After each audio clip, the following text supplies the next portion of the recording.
The Trump administration is radically reshaping America and the world around it. In the inaugural Vantage Point essay from Australia Institute Press, Dr Emma Shortis examines Trump's grim vision for America and the future of the Australia-US alliance. Pre-order your copy of After America, Australia and the New World Order, or become a Foundation subscriber to Vantage Point at australiainstitute.org.au/store or via the link in the show notes. After America is made on the lands of the Kure-Wurrung, Ngunnawal and Ngambri peoples. We acknowledge that they and their ancestors have cared for the lands, rivers and sea, and all living creatures for thousands of generations. We pay our respects to elders past and present and acknowledge that sovereignty was never ceded. We are in a battle for the soul of America. This is a fraud on the American public. Hello, I'm Angus Blackman, and this is After America. If the stock market had just tanked and you were in charge, how would you respond? Donald Trump, bless him, hit the golf course. Interesting the president chose to go play golf today. I mean, does he... I think long ago he stopped caring about certain optics, and he's made very clear during this presidency he's going to do what he wants. How was the golf tournament? Very good, because I won. It's good to win. But however well the 47th president hit him in Florida, he cannot find a green with his tariffs. 49% for Cambodia, 20% for the European Union, 10% for some penguins, then 10 for everybody, but 125% for China. Or was that 145? And no carve-outs, except oil and gas, and pharmaceuticals, and iPhones. Can't really blame your caddy for spraying them like that. But while this might make the administration look like a clown show, the impact will be deadly serious. For American consumers and, potentially, the global economy. This week, Dr Emma Shortis was joined by Daniel James, a Yorta Yorta man and an award-winning writer and broadcaster. He's the co-host of the 7am podcast for Schwartz Media and is a contributor to the Saturday paper, Indigenous X, SBS, Crikey, the Nine Papers and The Guardian. They discussed whether there'll be major political blowback at the midterms in response to the tariffs, reporting on the second Trump presidency, and whether the next Australian government might introduce a little more transparency into our foreign and defence policy-making processes. Here they are now. Daniel, welcome to After America. It's so lovely to have you on the show. Emma, it's wonderful to be here. Thank you. The pleasure is all ours. Hey, Daniel, I wanted to start with probably an unfair question, but in your role as broadcaster and writer, working on a daily podcast, you poor thing, you spend an awful lot of time with the news. How's that going for you? How do you manage to wade through the shit? It is incredibly difficult at the moment. And, you know, one of the things that a lot of us have become reliant upon during these days is social media, of course. And so you wake up in the morning and you go through your social media feeds. And it's never been more difficult to discern what is truthy or complete bullshit. And some of the stories coming out of America, like those Venezuelan immigrants that have been deported to El Salvador. President Donald Trump is expected to invoke a sweeping wartime authority to speed up mass deportations. More than 200 Venezuelan migrants suspected of being gang members have been deported from the US to a supermax prison in El Salvador. A US federal judge has now ruled that similar deportations under the Alien Enemies Act, which dates back to the 18th century, should be blocked. Are you planning to do more deportations? I can tell you this, these were bad people. That was a bad group of, as I say, comrades. You sit there and you think, oh, that can't be true, surely. You know, there's been no due process. They've just been taken off the street. You know, they were due home, but they haven't returned home, but they've been sent to this mega prison in El Salvador with no due process. And it takes, I don't know, maybe half a day, really, to try and get to the bottom as to whether that is true or not. And by the time you've discovered whether that's a fact or not, something else has happened. And you have to try and get to the bottom of that. And there's all these different opinions and questionable news sites and even, you know, the traditional media that we've become reliant upon and accustomed to. a lot of the reportage around that from some of the major news outlets can't really be relied on as it used to, it seems, because either they're pushing an agenda perhaps, or by the time you get to the article and read it, it's widely out of date and something else has happened. It's never been, I would suggest, a more fluid environment when it comes to reporting the news. Yeah, absolutely. I mean, that's my experience as well, and I'm not kind of at the forefront of it in the way that you are. Is there still, do you think, as much interest in Australia in what's happening in the United States? There's often this kind of scramble to understand Trump, but also a bit of fatigue. Like, how do you see it, viewed from making that daily podcast and broadcasting and writing? I would suggest that there is probably a great deal of interest in terms of what's happening in America. I think when we put out shows on 7 a.m. around Trump or Musk or tariffs, the numbers do seem to spike a little bit. But I think beyond that as well, because we are now in wildly uncertain times, particularly economically, it seems to me that there is now a trend across the globe and here in Australia where in times of uncertainty, the electorate sort of starts leaning back towards the incumbent government. And I think that we're kind of seeing that trend play out in the election at the moment. So there's no doubt a tremendous amount of fatigue around everything that's happening. I've kind of just described why. But there's also a tremendous amount of interest because it's like a car crash. You can't look away, unfortunately.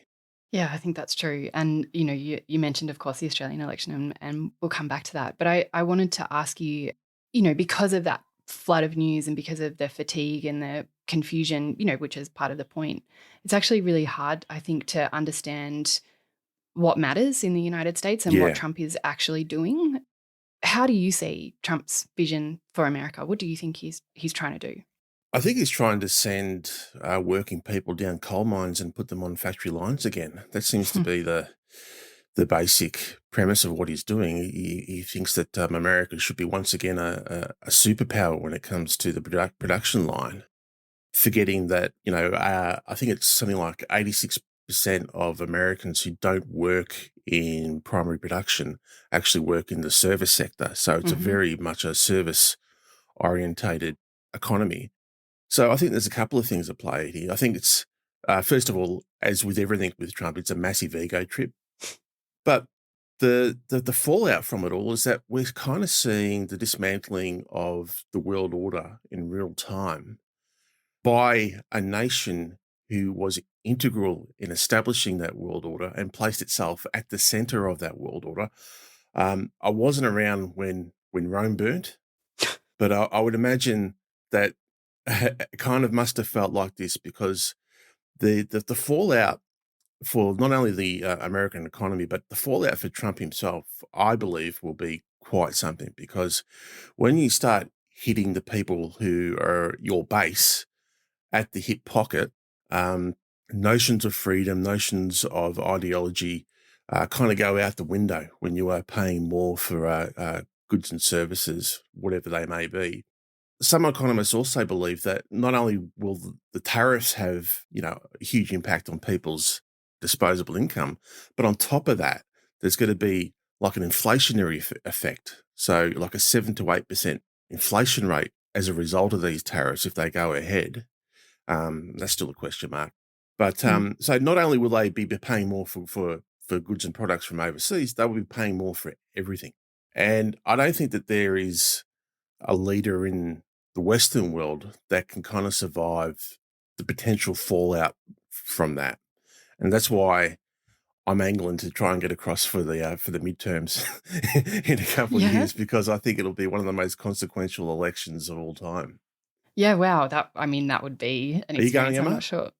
I don't think so. I mean, anything could happen in the next 2 years, but I'm not keen actually after my last little stint there for the election. And I'm not sure if I'm convinced about the political fallout being so direct. Like, I had a chat to Richard Dennis, the ED of the Australia Institute, on the show last week, and we talked a little bit about Trump's ability to redirect blame, that his base is so rusted on that they can kind of memory hole almost anything bad that he does. And he's so successful at redirecting blame, which is, of course, deeply connected to the extraordinary racism of his politics. Sure. And so I wonder, how do you think that works? Do you think the economic fallout will be so bad that that tactic stops working? Or, is the risk that he leans into it even further, as hard as that is to imagine? Well, I think he's shown just recently that he is prepared to lean into it further by putting another 50% on tariffs from China, the world's biggest trading partner. And I think the difference this time in terms of the people he has around him for his second term, he has complete loyalists. In the first term, there were people that were Republicans, but they weren't MAGA. They were part of the administration and they would challenge him. It would seem now that there is kind of like North Korean type levels of loyalty here with Trump, and no one is prepared to challenge him. And if you look at his demeanor, he flies home every weekend to play golf in Florida. Over the weekend, while the Dow Jones had, basically taken one of the biggest dives we've seen since the GFC and the pandemic, his demeanor was completely and utterly relaxed. And I wonder whether that is because he is surrounded by people that are telling him exactly what he wants to hear now. It would seem that he will double dive and he will dig in. And if he does do that, it's going to be tremendously bad for the US economy. And I think history has shown us that whenever the economy takes a dive in a Western democracy, it is the administration or the government that takes the blame. And I agree with other people in terms of, he has been bulletproof to this point. Almost. He's surrounded and wrapped in Teflon, but when it starts putting people below the poverty line, when it starts making people unemployed, when the cost of living goes up, and when the money that is supposedly raised from these tariffs is not distributed to the middle and lower class, it's distributed to the top end of town, that's got to be a recipe for some sort of blowback, surely. Bloomberg actually crunched the numbers and found that the world's wealthiest people added $304 billion to their combined net worth on Wednesday. Oligarchy or democracy, but we cannot have both. We're fighting a president who undermines our Constitution every day and threatens our freedom of speech and assembly. That is what happens in dictatorships, not democracies. And we're going to stop that outrageous action on the part of the president. Yeah, I mean, especially when, inequality is already so bad in the United States, and when you have a government being kind of run by, you mentioned Elon Musk before, who is clearly, all of them are clearly, invested in this process, partly at least to enrich themselves, and they're doing that quite successfully. Yeah. What about, we've spoken a lot about tariffs. What do you make of Trump's or the Trump administration's vision for the United States in the world? Because, you mentioned the sort of dismantling of the world order. What does that mean for the US's role in the world? Well, it means, from what we can gather, is that they're retreating on all fronts. There's now a big question mark over the US's commitment to things like NATO. And I think the point that I think it was Paul Keating made, or it might have even been Malcolm Turnbull. It's hard to tell the difference these days in terms of their political positions. I don't know how they'd feel about that. Well, you wouldn't be able to get a word in if you're in the room with them, true. So you couldn't really sort of explore it. But if Trump is being iffy about NATO, then he's got to be very iffy about the AUKUS treaty, the AUKUS treaty. Why would they spend US dollars to protect places in the Asia Pacific when they are retreating from the rest of the world? It's that America First strategy that they're going with, and they've done tremendously well, particularly over the last 20 years, economically wise. I mean, if you look at Silicon Valley alone, you've got about 5 or 6 of the largest companies on the planet that are service companies that have prospered, but yet Trump is very adept at putting forward this sort of victim mentality around America being ripped off by the world, being taken advantage of by the world. We commit X billions of dollars to NATO. What do we get in return? It's a very sort of New York property mafioso type protection racket mentality that Trump has, and so I just see America reducing itself into this sort of hard-boiled sort of isolationist type country that is foregoing all of its treaty obligations, its free trade obligations, its fair trade obligations, and of course it's leaving a massive window open for China in particular to take advantage of that. And I mean, that's probably a good point to ask you about Australia's response to all of this and what you make, or I suppose what it reveals maybe about this country, the way that we are responding. I think we're going to find out how much of a hayseed we are as a country and how much we blow in the wind when it comes to these trade wars that are erupting around us. Our largest trading partner is now in a full-blown trading war with the US. Which risks putting China into economic decline. Their economy has been slowing over recent years. Trying to unravel what the impact of this trade war will have on economies, let alone everyday people, is like trying to unravel the mysteries of the universe. It's very difficult to see how that's going to play out. But what it will show is that we're kind of just a bystander that is going to be greatly affected by this in one way, shape, or form. There is bipartisan support on just letting the 10% tariff sort of like wash over us at the moment. Don't poke the bear.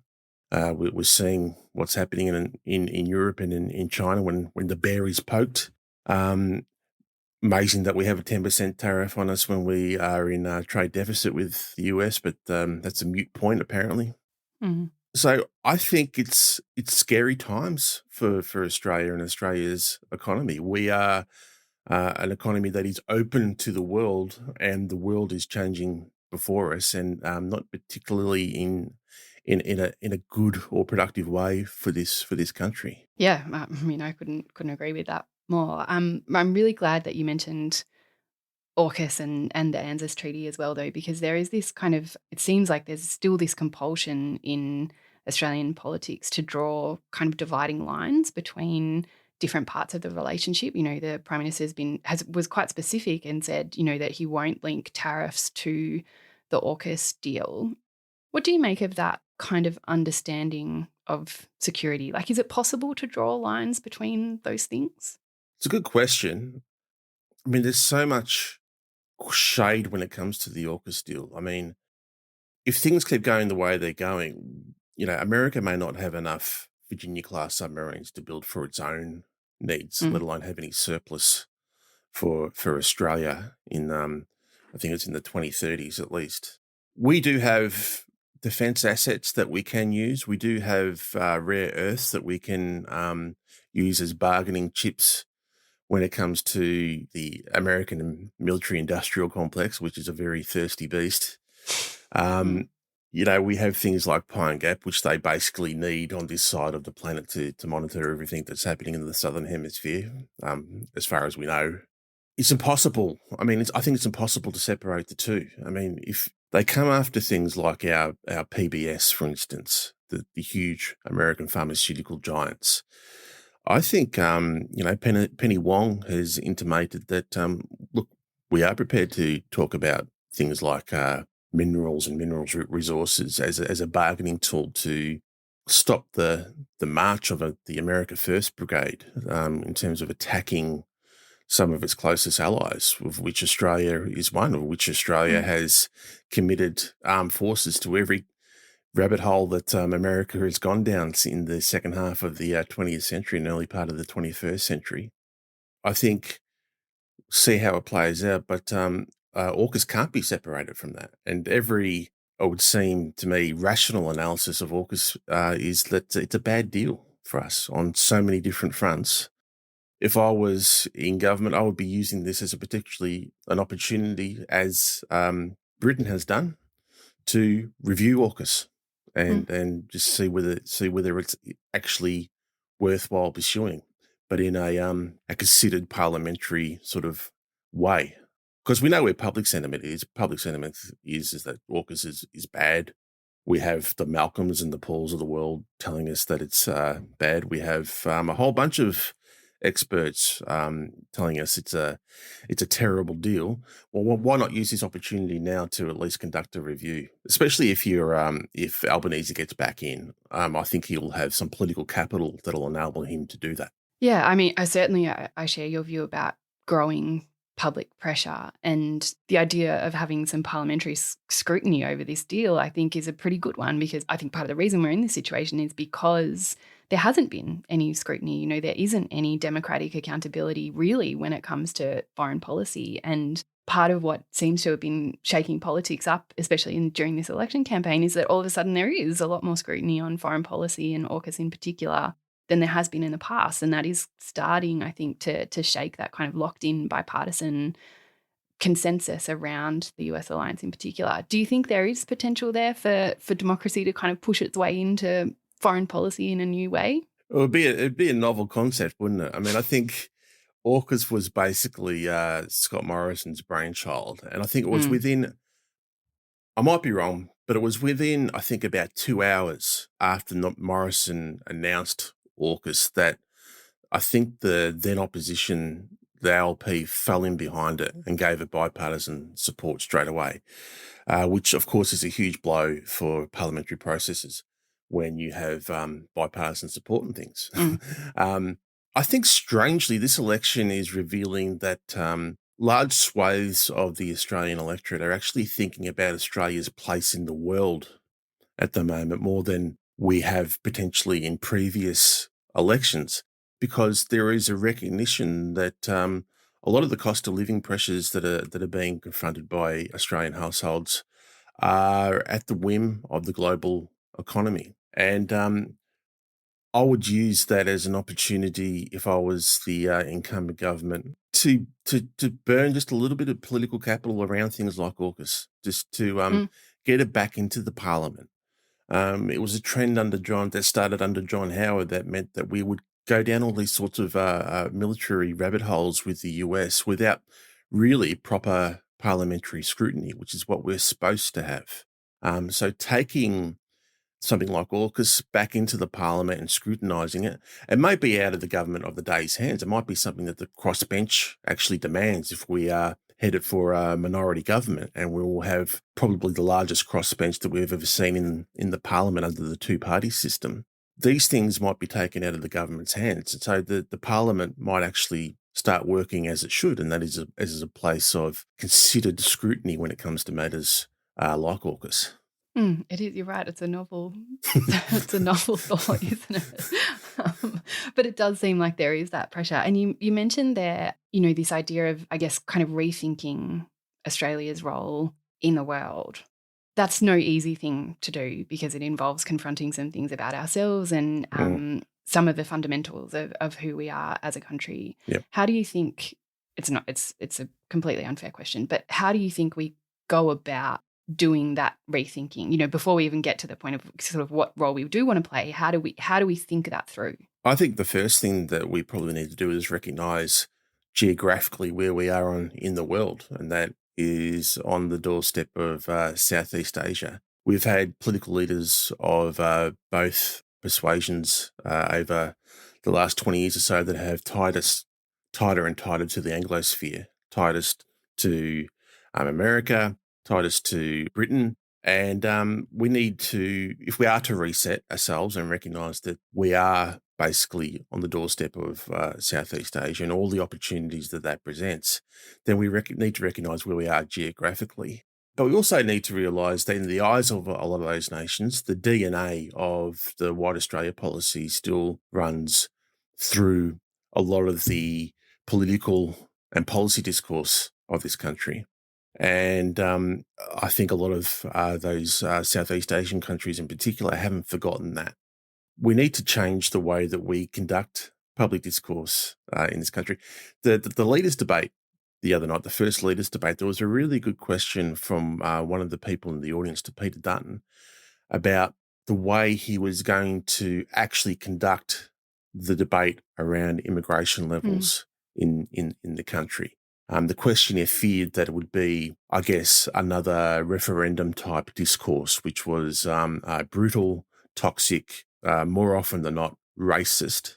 I thought that was a really good question because, the rest of the world, our neighbours are looking to us during this election. And once again, there seems to be bipartisan support on cutting immigration levels. I mean, in particular, student visa levels coming into the country, even though universities absolutely rely on it and the broader economy kind of relies on it.